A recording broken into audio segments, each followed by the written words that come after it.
Assalamualaikum warahmatullahi wabarakatuh.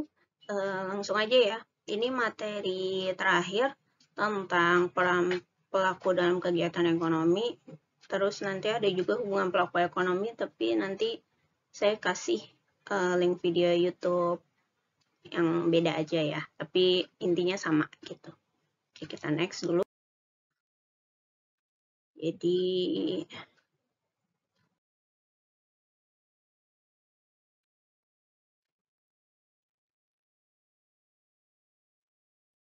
today kita akan membahas tentang pengertian konsumsi, ciri-ciri benda konsumsi, pembagian benda konsumsi, tujuan, faktor, dan teori perilaku konsumen, serta hubungan pelaku ekonomi ya.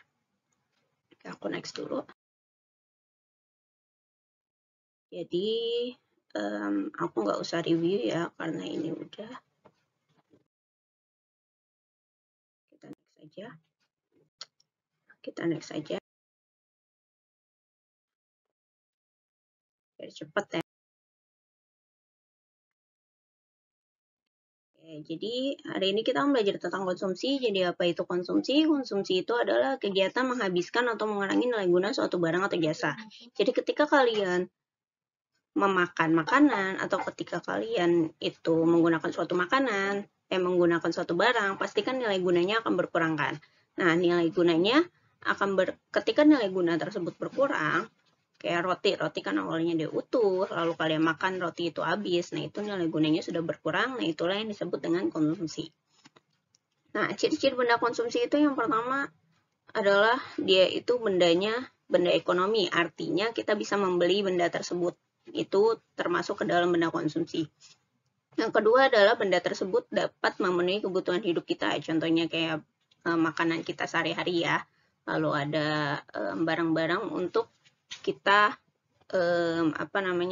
untuk kita belajar, nah itu juga termasuk benda konsumsi. Lalu ada manfaat, nilai, atau volume akan habis. Jadi ciri-ciri benda konsumsi selanjutnya itu adalah volumenya atau barangnya itu akan habis gitu. Kalau dia tidak habis, berarti dia tidak termasuk ke dalam benda konsumsi. Dia termasuknya ke dalam barang bebas ya. Jadi benda konsumsi dengan barang bebas itu berbeda. Kalau barang bebas, dia itu tidak akan habis ya. Contohnya itu kayak udara ya kan.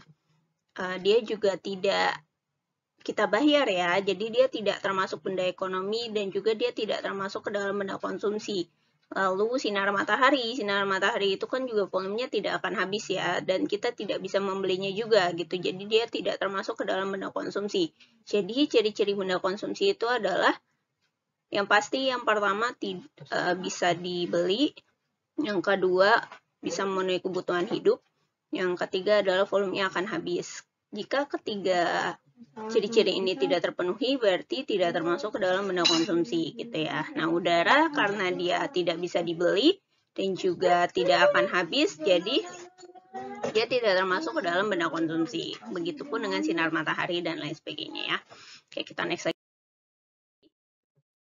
Benda konsumsi itu ada dua, ada benda yang habis dalam sekali pakai dan ada benda yang bisa dipakai berulang-ulang. Nah, benda yang sekali habis pakai itu disebut dengan perlengkapan. Contohnya itu kayak pulpen. Pulpen itu kan nggak mungkin 1 tahun ya, nggak mungkin satu tahun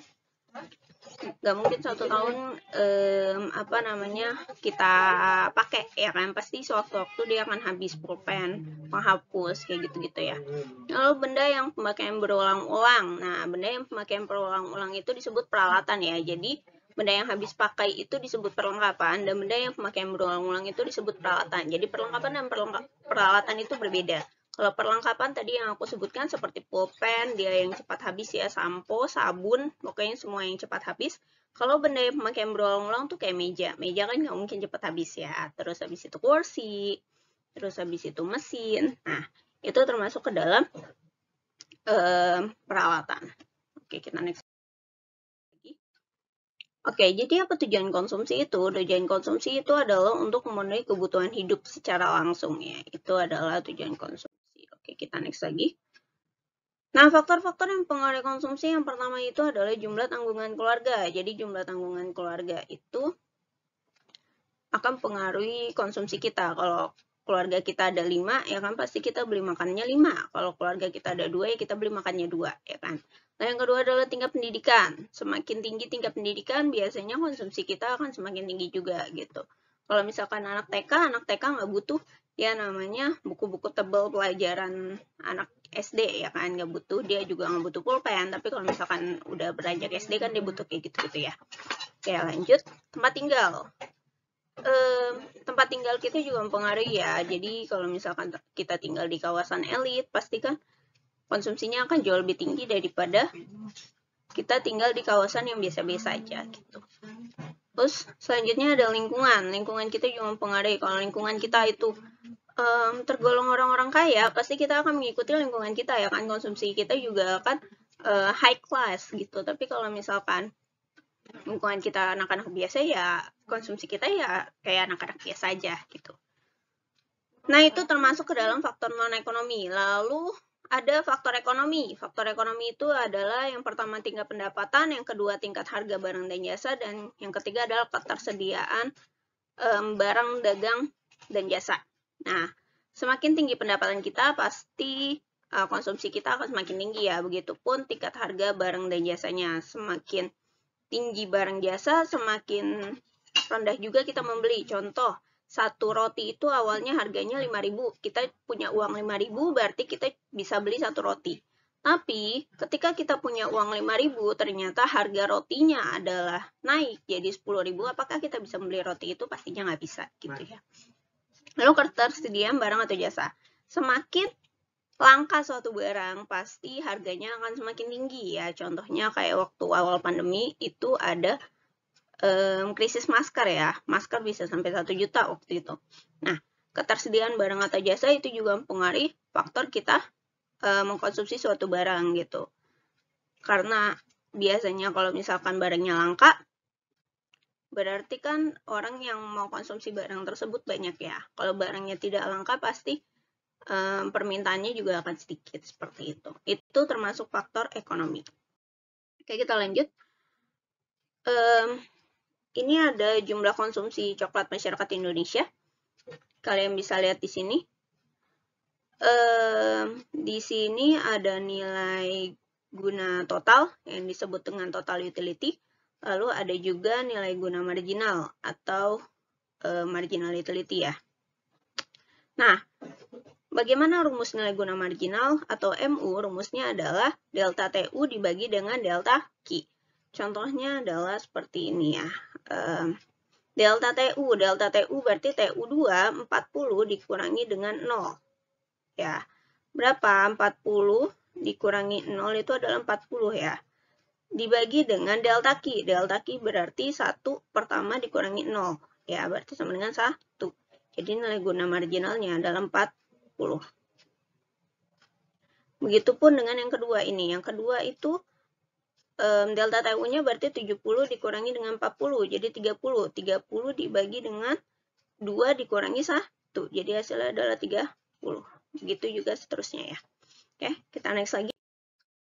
Nah, ini dia hasilnya ya. Kalian bisa hitung sendiri. Begitu caranya, sama seperti waktu kita belajar produksi ya. Oke, kita next lagi. Nah, kalian bisa lihat di sini MU-nya semakin lama semakin menurun ya. Nah, ketika MU-nya semakin lama semakin menurun, itu disebut dengan the law of diminishing marginal utility. Jadi, kalian harus bisa membedakan ya antara produksi dengan konsumsi. Kalau produksi kemarin namanya adalah the law of diminishing marginal return. Kalau konsumsi namanya adalah the law of diminishing marginal utility ya. Kalian bisa lihat di sini. Utility-nya turun, dan terus turun. Seperti itu ya. Oke, kita next lagi. Nah, the law of diminishing marginal utility ini itu ada di dalam hukum Gosen 1, di mana dia mengatakan bahwa jika kebutuhan akan suatu jenis barang dilakukan terus-menerus, maka lama-kelamaan rasa nikmatnya awalnya tinggi, lalu semakin lama akan semakin menurun. Gitu. Dan akhirnya kita akan berada dalam titik jenuh. Contohnya gini. Ketika kita makan sesuatu yang baru, pasti kan kita excited. Kita pengen makan terus. Yang pertama, belum kenyang. Kita makan lagi yang kedua. Masih belum kenyang. Kita makan lagi yang ketiga. Terus masih belum kenyang, kita makan lagi yang keempat. Sampai akhirnya yang keempat itu kita kenyang. Terus karena kita pesannya 5, akhirnya ya udah kita makan lagi 5 gitu. Tapi karena di yang keempat kita udah kenyang, yang kelima tuh kita udah merasa ya udah biasa aja gitu makannya gitu kan. Terus ternyata teman kalian ngasih lagi ke kalian makanan yang sama gitu kan. Terus akhirnya padahal kalian udah kenyang, kalian makan lagi. Karena kalian terlalu kenyang, akhirnya kalian akan muntah. Nah, itu yang disebut dengan kepuasannya menurun ya. Kalian bisa lihat di sini kepuasannya menurun. Jadi kalian ada titik jenuh saat mengkonsumsi barang tuh, kalian pasti akan ada titik jenuh di mana akhirnya kalian tidak mau lagi mengkonsumsi barang itu. Nah, itulah yang disebut dengan the law of diminishing marginal utility gitu ya. Lanjut. Nah, kalian bisa lihat di sini ketika MU sama dengan 0 maka TU-nya maksimum. Nah, ini yang harus kalian ingat ya. Jadi total utility atau kepuasan kita itu maksimum ketika MU-nya sama dengan 0. Kalian bisa lihat di sini TU-nya maksimum itu ada 2, ada di kolom keempat yang 100 dan ada di kolom kelima ya, 100 juga. Lalu di mana letak ketika kepuasan kita maksimum? Kalian harus lihat di bagian marginal utility-nya. Ketika marginal utility-nya itu paling rendah dalam artian dia tidak minus ya. Kalau minus ini berarti dia sudah negatif kepuasannya gitu. Paling rendah itu berarti 0 ya. Nah, itulah saat dimana dia mencapai kepuasan maksimum. Seperti itu. Jadi bukan yang keempat ya, kepuasan maksimumnya itu bukan di MU-nya 10, tapi di MU-nya sama dengan 0. Walaupun TU-nya sama-sama 100. Seperti itu. Oke, ini nggak usah aku bahas ya. Kalian udah bisa bikin kurvanya sendiri ya, karena sudah sering saya suruh kalian buat kurva, jadi harus kalian sudah tahu. Nah, kalian bisa lihat di sini ya, ketika TU-nya mencapai puncak, maka MU-nya sama dengan 0. Nah, itulah kalian bisa lihat di sini, dia lurus ya kurvanya. Gitu. Ya, kita next lagi. Ini ada konsumsi coklat sama air lagi. Kalian bisa lihat. Ya, jadi sekarang kita akan membahas tentang yang namanya kurva indifferent. Ya, kurva indifferent adalah ketika kita mengkonsumsi dua jenis barang yang berbeda. Kalau tadi kan kurva total utility kita cuma mengkonsumsi satu barang. Misalkan kita konsumsi coklat ya, udah coklat aja. Tapi di sini kita mengkonsumsi dua jenis barang sekaligus di satu waktu, gitu loh. Nah, bagaimana kepuasan kita ketika kita mengkonsumsi dua jenis barang sekaligus gitu. Itulah yang disebut dengan total utility ya. Yang pertama itu kita konsumsi coklat. Misalkan kepuasan kita atau kita itu kenyangnya itu pas total utility kita itu 100. Misal ya, ini cuma misal. Kita kenyang pas total utility kita 100. Nah, kapan kita mengkonsumsi dua barang ini kita merasa kenyang? Misalkan kita konsumsi coklat 1 batang, lalu airnya 12, baru kita kenyang. Kita konsumsi coklat 2 batang, airnya 9, baru kita kenyang, dan lain sebagainya. Kita kombinasikan gitu. Kapan kita merasa kenyang? Apakah ketika kita makan coklat 3, lalu airnya berapa yang harus kita minum biar kita kenyang? Kayak gitu. Ya, itulah yang disebut dengan kurva indifferensi ya. Nah, jadi apa kurva indifferensi? Kurva indifferensi adalah kurva yang menunjukkan berbagai kombinasi konsumsi menghasilkan tingkat konsumsi yang sama. Artinya kita sama-sama kenyang. Ketika makan 1 coklat sama minum air 12, kita kenyang. Ketika kita makan 2 coklat, minum airnya 9, kita juga kenyang gitu. Jadi tingkat konsumsinya sama, kita itu kenyang gitu ya. Nah, kalian bisa lihat ini ada ciri-cirinya. Ciri-cirinya adalah dia mempunyai kemiringan negatif. Kalian bisa lihat kemiringan negatif itu dari kiri atas turun ke kanan bawah. Itu disebut kemiringan negatif. Yang kedua, semakin ke kanan kurvanya, semakin tinggi jumlah konsumsinya. Jadi semakin ke kanan, dia jumlah konsumsi akan semakin tinggi. Gitu. Lalu, semakin ke kiri, maka jumlah konsumsinya akan semakin rendah. Ya. Lalu kurva indifferensi tidak saling berpotongan. Kalian bisa lihat dia tidak berpotongan ya. Kalian masih ingat berpotongan itu adalah seperti ini ya. ini berpotongan, dia ada titik potongnya di sini, ini namanya berpotongan. Tapi kalau ini kan dia nggak ada berpotongannya, jadi dia tidak saling berpotongan. Tidak juga saling bersinggungan ya. Kalau bersinggungan kan seperti ini, kita sudah membahas ya. Kalau bersinggungan itu seperti ini. Jadi dia bersinggungan seperti ini, tapi ini tidak juga ya. Jadi dia tidak berpotongan maupun dia tidak bersinggungan. Yang ketiga, cembung ke arah titik origin. Di mana titik origin? Titik origin itu ini. Kalian bisa lihat di sini dia cembungnya ke arah ini. Seperti itu. Oke, kita next. Budget line. Nah, sekarang kita masuk ke budget line. Kalau tadi kurva indifferensi itu kepuasan kita sama, artinya kita sama-sama kenyang. Kalau budget line itu kita mau kenyang mau enggak, yang penting uang kita cukup. Gitu. Contohnya kita punya uang 10.000. Ketika kita punya uang 10.000, berapa coklat dan air yang bisa kita beli? Nah, misalkan ketika kita punya uang 10.000, kita bisa beli coklat 1, air 12. Ketika kita punya uang 10.000, kita bisa beli coklat 2, airnya 9, dan lain sebagainya. Kalian kombinasikan gitu. Nanti kurvanya akan seperti itu ya.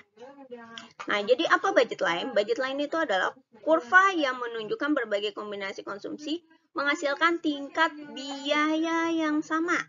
Ya, jadi itu perbedaan antara budget line dengan kurva indifferensi. Kalau budget line biayanya yang sama, tapi kalau kurva indifferensi itu kepuasannya yang sama. Yang penting kita kenyang. Kita nggak peduli berapa uangnya, yang penting kita kenyang. Tapi kalau budget line, kita mau kenyang mau enggak, yang penting uang gue cuma punya segitu.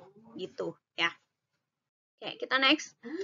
Nah, bagaimana hubungan indifferent curve dengan budget line? Hubungannya adalah ketika indifferent curve menyinggung budget line, maka kita akan mencapai yang namanya kepuasan maksimum. Di mana, oh iya kita kenyangnya pas makan segini pas banget nih. Duit kita adanya segini sesuai gitu. Nah, itulah yang disebut dengan kepuasan maksimum.